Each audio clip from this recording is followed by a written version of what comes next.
Hello there. Have you ever wondered if Jafar from Aladdin was truly evil? Tonight, let's become Jafar and search for the truth together. You awaken in the body of Jafar. The air is warm, thick with incense and quiet dust. Vaulted ceilings rise above you like stone petals, domes painted with gold leaf, cracked with age. Somewhere in the distance, a peacock cries.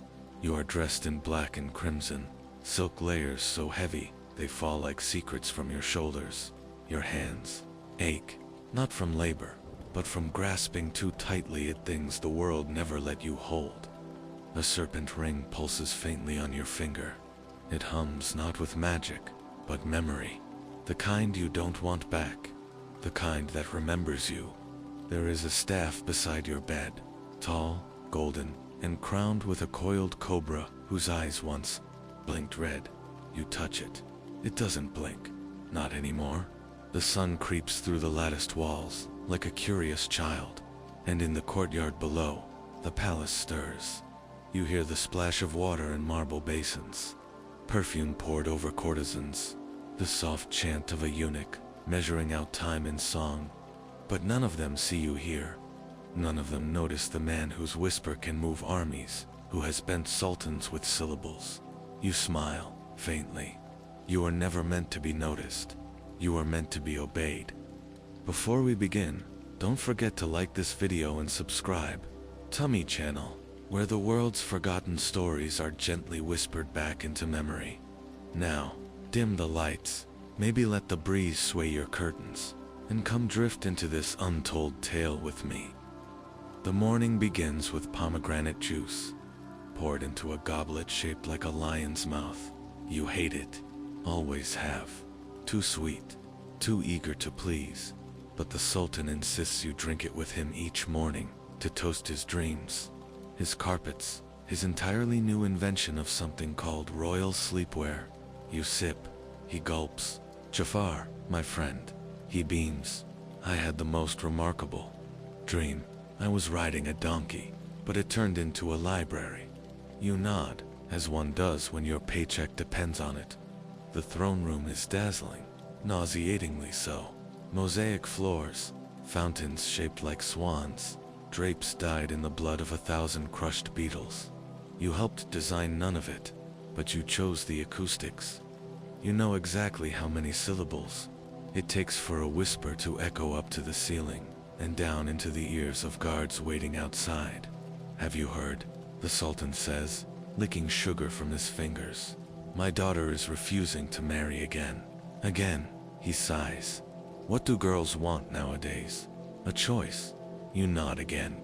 The same way a storm nods to a tree it will later uproot. Once, in this very hall, you suggested raising taxes on the coastal trade. Your numbers were meticulous. The result? He laughed and turned your scroll into a kite for his monkey. That same night, the monkey got food poisoning. You did not smile, not in public, but sometimes you write proposals now just to watch him misunderstand them. Today, he wants entertainment. You, Jafar, you always have ideas. He winks. Shall we plan another parade? Or maybe a new execution? You have such flair for drama. You bow. Perhaps something simpler. Your Majesty, a demonstration of destiny. He blinks. A magic trick. A pause, if you like. You retrieve your staff from where it leans by your chair, carved from bone and wrapped in 7 rings of iron, each forged in silence. At its crown, the serpent's eyes flicker for just a moment. Not red, not gold, but something in between, like dying sunlight. You speak, slowly, softly, and the Sultan falls silent, watching the coil of the staff as it sways. Look deeper, you murmur. He leans forward, and deeper still. His eyelids flutter. You could command him now to plunge a dagger into his own velvet robes, but you don't. You only whisper, forget this conversation. He slumps back, blinking. You were saying something about a dancing elephant. You prompt. He claps. Oh yes, splendid idea. You smile. Again, it's your third smile today. A new record. Outside, the breeze rustles, a jasmine curtain. You step into the hall, alone, your footsteps swallowed by centuries of worn stone. You pass a servant girl carrying sweetbread and apricot paste. She bows quickly, avoiding your gaze. You'll remember her. She once stole a piece of saffron from the royal pantry. You let her go. No one noticed that but her. And she still flinches. Somewhere far beneath the palace, you feel it. The pulse of something old, something sleeping. It calls to you not with words, but with shapes. A lamp, a cave, a tongue made of flame. You whisper to no one. Soon, a eunuch passes, sneezing loudly. You almost bless him, but decide against it. You're not that merciful. You reach your chamber. Your reflection stares from a polished obsidian mirror. Not silver, never silver. Too honest. You remove your turban. The gray in your hair is spreading. You pretend not to notice. You sit. You write. Not spells, equations. You still believe that power can be mapped. If only you find the right number of points in a circle, the right pattern of names. Your pen scratches. Sand blows softly against the windows, and then a voice, faint, fractured, from inside the staff. Do you remember the boy with the drum? It asks. Your hand trembles. You do. He was the first person to call you friend. He said your name like it meant something, and then he vanished. One day, like smoke. You never found out who took him, or why, or if it was you who pushed him away first. A pause. Then, as if to lighten the moment, the staff emits a low buzz. Like a bee caught in a wine cup, you laugh softly. Well, at least you're not reciting my failures again, the staff hisses. Give me time. You roll your eyes. The sound of distant cymbals rises. The Sultan's parade has begun. Another golden elephant. Another distracted kingdom. You sit still. The lamp calls louder. You trace its shape on the table with your finger. Not yet, you think, but soon, and perhaps, this time, the genie will remember you. You find yourself wandering, not through marble halls or silken tents, but across memory, dusty, cracked, and echoing with laughter that no longer has a mouth. The air is dry, laced with the scent of clay ovens and sheep dung, the way only childhood can perfume a place. Your shoes crunch over gravel. You are no longer Jafar the vizier, the whisperer of power. You are Jafar, the boy who fed serpents in secret. The village rises before you like a forgotten lullaby. It clings to a slope of burnt ochre hills, its walls the color of dried figs. There are no guards here, no jeweled fountains, only goats that eye you with suspicion, and children playing tag with sticks, dust trailing them like laughter. Your robes are wrong, too fine, too clean. You feel ridiculous. Still, you walk. A woman selling dates squints at you, then looks away. She does not recognize you. That hurts more than you expect. You turn a corner and find the well. Still there, stones mottled with lichen, a rope that's been mended a dozen times, tied like hope clumsily, but tightly. You lean over the rim, and there, glimmering faintly in the gloom below, is the water, undisturbed, just as it was that day. You speak aloud, not knowing why. Do you still live there? And then, a flicker, a shift of scale, the faintest ripple of shadow under the surface. You remember, you were 9, thin, clever, always watching. You had no friends, but you had a secret. A little green snake that lived by the well. You called her Muna, after your mother's name, though you never told anyone that. She would curl around your wrist like a bracelet. She liked sweet milk. She hated songbirds. You'd whisper to her for hours, about the other boys, about your father's punishments, about the dreams you had of flying, not on a carpet, but with wings of glass and brass. One day, a merchant's son found you. He mocked the snake, threw a stone. You warned him. Muna struck his ankle so fast, it was almost a prayer. He lived, Barely, but he told his father, and they told everyone. They said you worshipped devils, that you fed serpents from your blood. Your mother wept. Your father didn't. The next day Muna was gone, and so were you. You step back from the well, your breath shaky. Something brushes your ankle. You flinch, then look down. A small snake, green as emerald wine, slithers into the shade. Silent, unafraid. You blink. Muna. It pauses, then disappears beneath a stone, as if politely refusing to answer. You chuckle, despite yourself. Still dramatic. You sit by the well. A boy passes, kicking a dried gourd. He pauses, stares at you. Are you a wizard? He asks. Something like that. He nods solemnly.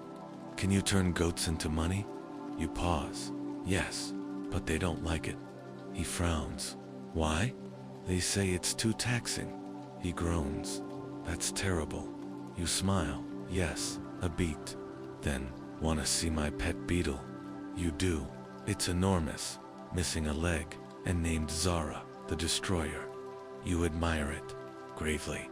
He beams, and for a moment, just one, you forget who you are supposed to be.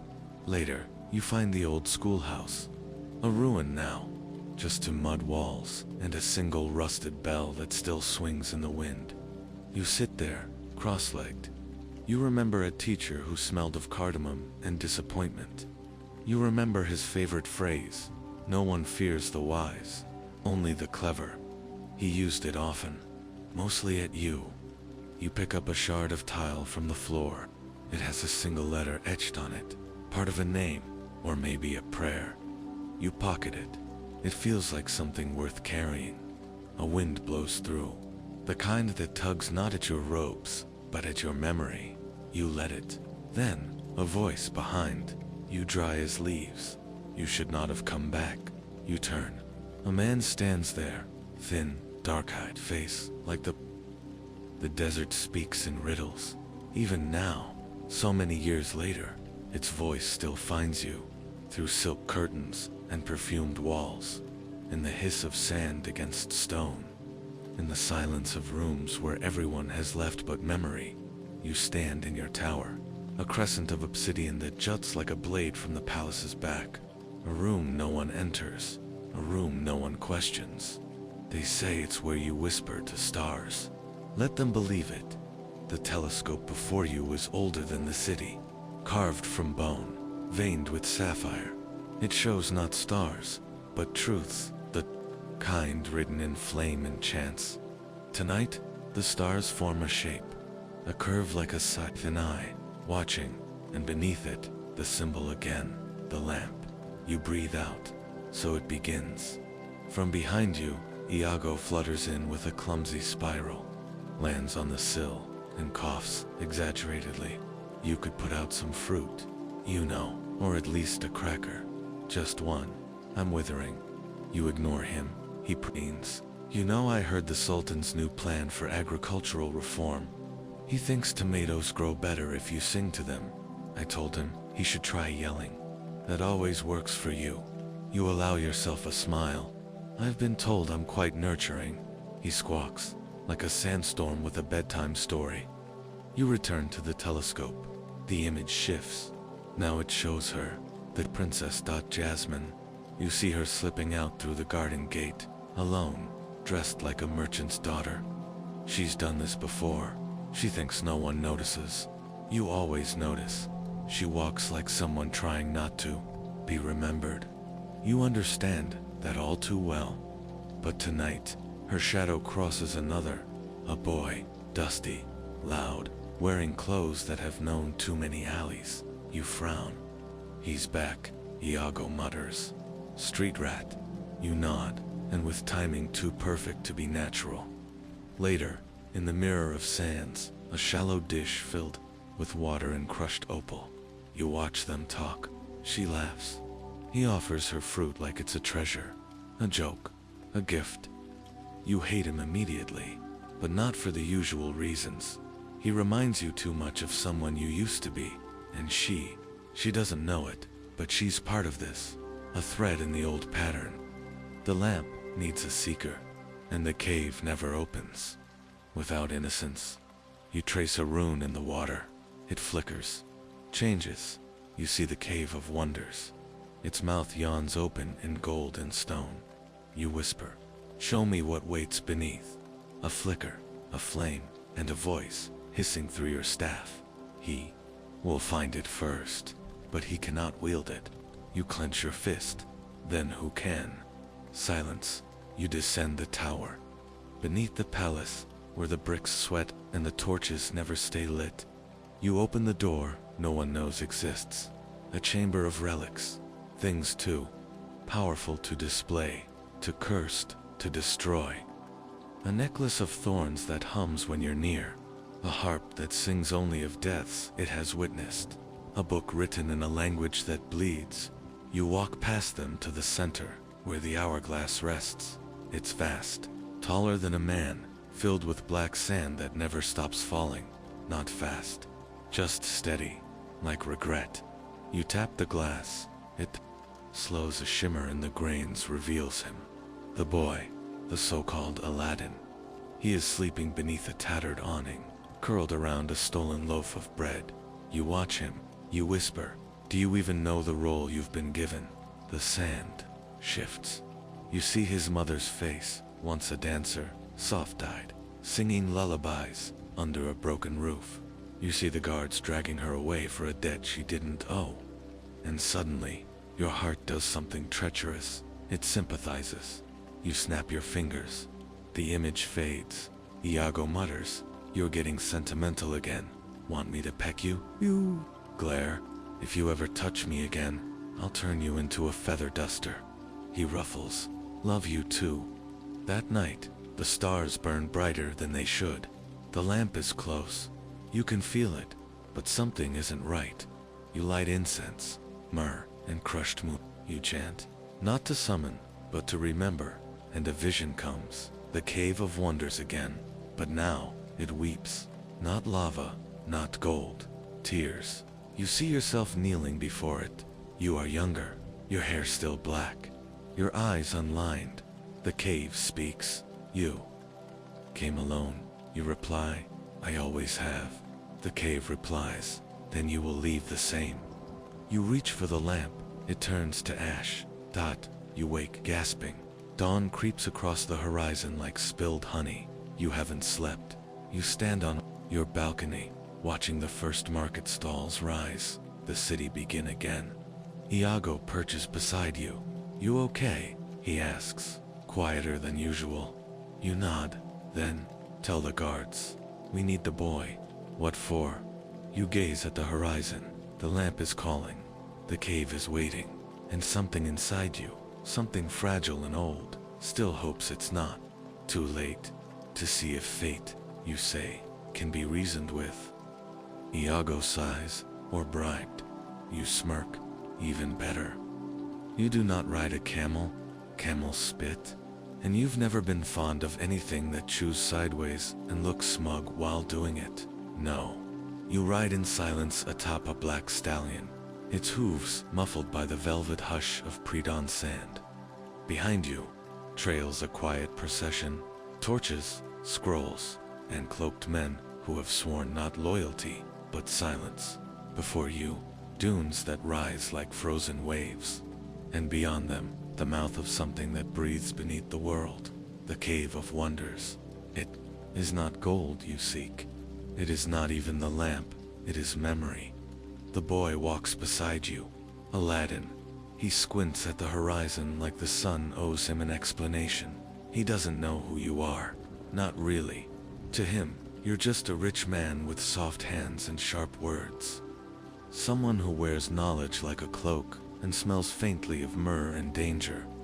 "You sure about this?" he mutters. You nod. "Only you may enter. Only the worthy may touch the lamp." He snorts. "Worthy? What makes someone worthy, anyway?" You pause. The wind flits past. "Loneliness," you say, after a moment. "And the ability to pretend. It isn't there." He looks at you strangely, but says nothing. The cave appears all at once, not like something discovered, but something that chooses to be seen.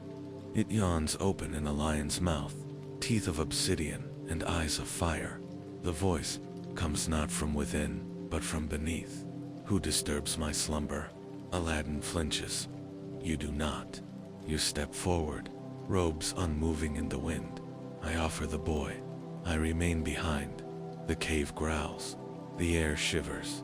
He may enter, none other. You place a hand on Aladdin's shoulder. Not gently, but not unkindly. Either go, take only the lamp. And if I take more, you smile, just barely. Then you'll find out how hungry stone can be. He swallows. Right? Just the lamp. He disappears into the mouth of the beast. The wait is slow, the kind that makes you doubt the shape of time. Iago flutters beside you, feathered chest puffed. You think you'll bring it out? You don't answer. You think of another cave, years ago, beneath a well, a serpent slithering beside you, whispering of things buried too deep to rot. You'd think of your own hand reaching toward a relic, not a lamp, something older, a mirror with no reflection, and the voice that said, not yet. You never asked who it belonged to. Screams break the silence. The cave bellows, flames surge, the desert trembles. You rush forward. From the fire Aladdin emerges, stumbling, coughing, clutching something round and brass dot behind him. Shadows twist. Gold collapses. The cave is dying. You hold out your hands. Give it to me. He hesitates. The lamp glows. No, he says. The word is soft, almost embarrassed. You step forward. You don't know what it holds. I don't care. He grips it tighter. I don't trust you. A laugh escapes you. Not bitter, not cruel, just ... tired. Nor should you. He turns, running into the sands. You do not follow. You kneel, instead, beside the cave's dying breath. Place your hand on the scorched ground. You whisper, is this how it ends? And from beneath the sand, a voice answers, or is this how it begins? That night, back in your tower, you sit before the mirror of sands. The lamp is gone, but the pattern remains. You watch the stars shift. They no longer form a scythe. Now, they form a key. You know what that means. Not power, not control, but a door. Later, you stand before the Sultan. He prattles about missing jewels and misbehaving tigers. You smile, nod, and let him dream. Because soon, a parade will enter the city. A prince will arrive with elephants and dancers and stories that don't quite match. And the lamp will sit in his pocket. Unaware it hums your name when no one is listening. Iago lands on your shoulder, looking impressed. Well, that didn't go as planned. You tilt your head, didn't it? He squints. You're playing the long game again, aren't you? You smile, always. And somewhere in the distance, in a city that does not yet exist, a serpent uncoils, waiting. You are not surprised when he returns. Not truly. You watch from behind a curtain of jasmine vines, the air thick with perfume and secrets. The palace is lit like a wedding, torches in every window, musicians in every courtyard. Silk rustles, like whispers. The Sultan is giddy, and there he is, Prince Ali. He rides in on a parade of illusions, golden camels, dancing peacocks, a monkey in a vest. Even Iago is briefly charmed. He's got style, the bird admits, beak full of stolen fig. Annoying style, but style. You do not speak. You stare, you see, because it is him, the boy, Aladdin, wrapped in spell and silk, borrowed charm and genie smoke. But the eyes, they still hold that same hunger, the same fire that made him reach for the lamp and say, no. You taste that moment again, like ash, like salt. You step out, robes trailing, voice soft as wind through cracked stone. Your Highness? He turns, and just for a heartbeat, the mask slips. His jaw tightens, his gaze narrows. He remembers you good. Jafar, he says with a smile too polished. We meet again. I serve the Sultan, you say, bowing. I always have. That's the thing about half-truths, they are harder to question than lies. He nods, but his eyes flicker. To your staff, your ring, the peacock feather in your turban, a signal only those versed in old symbols might catch. A warning, perhaps, or an invitation. That night, the genie visits you. Not in person, in reflection. You see him in a water bowl, blue-skinned and bent under the weight of impossible power. He sings softly to himself, shaping stars with his fingers. He doesn't know you're watching, or maybe he does. You whisper, "You were mine, once." He laughs, not mocking, but sad. "You wanted a servant," he says. "I wanted a soul," and the image ripples away. You remember now, your first wish, centuries ago, before this name, before this city. You wished not for gold, or women, or power. You wished for time, to undo the loss, to rewrite the silence in your mother's voice, before she vanished into a pit of debt and whispers. But the lamp cannot change the past, only delay its consequences, so you grew old slower than most, became wise faster than most, and forgot what it was to be a person, not a purpose. The next day, you watch him court her Jasmine. She looks at him like he's spun of sunlight. She doesn't. No, she's falling in love with the performance, or perhaps she does. You sit beside her father, who is giggling over exotic jams and riddles. Do you approve? The Sultan asks. You sip from a goblet laced with pomegranate and crushed lotus. He's charming, too charming. You smile. I would be more concerned if he wasn't. The Sultan leans in. Do you think he's truly royal? You? Look at him, this small, soft man who rules a golden empire by accident. And for once, you're honest. I think he's exactly who he says he is, when no one is looking. Iago lands on your shoulder in the rose garden. The scent is overwhelming. Bees sleep in petals, drunk on sweetness. You're slipping, he murmurs. You ignore him. You're not even trying to expose him. What gives? You stroke a petal until it bruises. I want to see what he does with the lamp. The bird squints. Thought you wanted it. I do, but you want to watch him lose it more. You don't answer, because that's not quite true. You want him to understand it, and then lose it, like you did, like they all do. That evening, the city floods with music. The boy dances. Jasmine laughs. Stars spill like spilled milk across the sky, and in your chamber, you light a candle made of bone wax and firefly husk. You speak one name, yours, not Jafar, the first name, the real one. The mirror cracks, and behind it a door. You step through. You descend into your past, not metaphorically. There are stairs, thousands, down through rock and bone, forgotten catacombs, and libraries that breathe. At the bottom, a chamber of mirrors, each shows a version of you, young, cruel, kind, starving, hopeful. Each reaches toward you. You reach back, but none of them match. You say, I want to remember what I was before the lamp. And one mirror flickers. You step through and see, a boy, not unlike Aladdin, standing in a dust-choked bazaar, feeding a dying cat, whispering stories to make her purr. You lean closer. The boy turns and says, Are you here to save me this time? You wake, gasping, alone, except for Iago, snoring in a bowl of dates. At dawn, you walk to the edge of the palace roof. The air smells of cardamom and ash. You whisper, tomorrow, he will fall. But part of you wonders, or will I? You are dressed for war, but not in armor. In silk, in scarlet, in a robe embroidered with the constellations of a sky that no longer exists.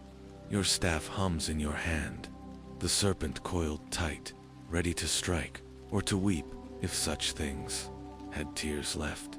Tonight, the veil will tear, and everyone will see what hides behind masks. Yours, his, even hers. He has used all three wishes. Of course he has. Wealth, status, love. He thought they would hold. But illusions are like sandcastles, beautiful until the tide arrives, and you are the tide. You step into the throne room as if gliding on strings. The guards do not stop you. They are already asleep. Dreams tangled in smoke from incense laced with old herbs, old curses. The Sultan startles. Jasmine rises, eyes narrowed, and Aladdin Prince Ali turns, that stupid, golden smile flickering. Jafar, he says, flat and cautious. You bow low, too low. Your Highnesses, shall we end the play? The genie floats nearby, chained still to the lamp, watching. There is sorrow in his eyes. Jafar, Jasmine warns, whatever you think you're doing, you cut her off gently. You think I want your throne, your riches. You step forward. The room dims. I want nothing so small. You reach into your sleeve. The scroll emerges like a snake, ancient, bleeding ink, wrapped in red twine. The fourth wish, a secret even the genie doesn't know he remembers. Born from the breath between gods, buried beneath the earth, long before Agrabah. You recite it. The language splits the air. The palace cracks. Reality shivers. The stars twist into new shapes. The throne dissolves. The lamp floats toward you, humming like a heart too long caged. Aladdin lunges. He is fast, but sorrow is faster. You whisper, too late, and catch the lamp. The room implodes into silence. You stand in a desert that never ends. Just you, the boy, the genie, and all your memories returned. Every child you once were, every lie you told yourself to survive, every soft thing you hardened, every name you took and forgot. Aladdin gasps. Where are we? You don't answer. The genie speaks. Jafar, please, don't do this. You turn to him. His glow is dimmer now. He sees it, too. The loneliness in your bones, the ache beneath your hunger. You hold the lamp out. I release you, you whisper. The genie stares. What? I release you. And just like that, the bond snaps. Light floods the dunes. The genie falls, not into smoke, but into form. Real form, flesh, breath, a man again. He weeps, not from joy, but from recognition. Aladdin watches, stunned. Why? You sigh. Because power means nothing if no one remembers your name without it. Because you have seen what kings become when they forget. They once begged for kindness, because you wanted someone to choose you for more than what you could offer. But you do not say that. You simply say, because once I was you. You begin to fade. Your body unravels into dusk. Your voice remains a little longer. You thought I was the villain. You murmur, smiling. Maybe I was. The last thing you see is the boy, kneeling in the sand, clutching the lamp that no longer holds wishes, and Jasmine, appearing beside him, not out of magic, but choice, and the genie free, placing a hand on both their shoulders, as if to say, you will do better. The desert swallows you. Later, they will tell stories of how Jafar vanished in a storm. Some say he was banished by the genie. Others say he tried to seize the throne and failed. But the truth is gentler and loner and older than any of them know. And somewhere, far from Agrabah, in a quiet cave, lit only by fireflies and dust, a serpent curls around a cracked mirror and waits for your next return. The wind's quiet now. The story has spilled itself across your chest like spilled ink, strange, warm, and lingering. Close your eyes for a moment. Can you feel it? The trace of sand beneath your feet. The echo of a lamp pulsing with forgotten wishes. The weight of a name no one speaks aloud anymore. Jafar. A name they taught you to fear. But tonight, we wore it, and beneath it, we found something soft, something sharp, something that remembered love and loss in equal measure. Maybe the villain is not the one who laughs too loudly or seeks too much, Maybe it is the one left standing in silence, long after everyone else has danced away from the fire. Let the image fade now. Let the dunes dissolve. The stars above you form new shapes tonight. Not scythes, not keys, not crowns. Just gentle, drifting lights, like old souls blinking awake. Some questions remain unanswered, and that's all right. What was the fourth wish, really? Did the mirror in the catacombs reflect your true self? Was the genie truly free? Or did you gift him a prison made of choice? Breathe out. You don't need to know everything. You've already remembered enough. The scent of myrrh fades. The laughter of the bird is gone.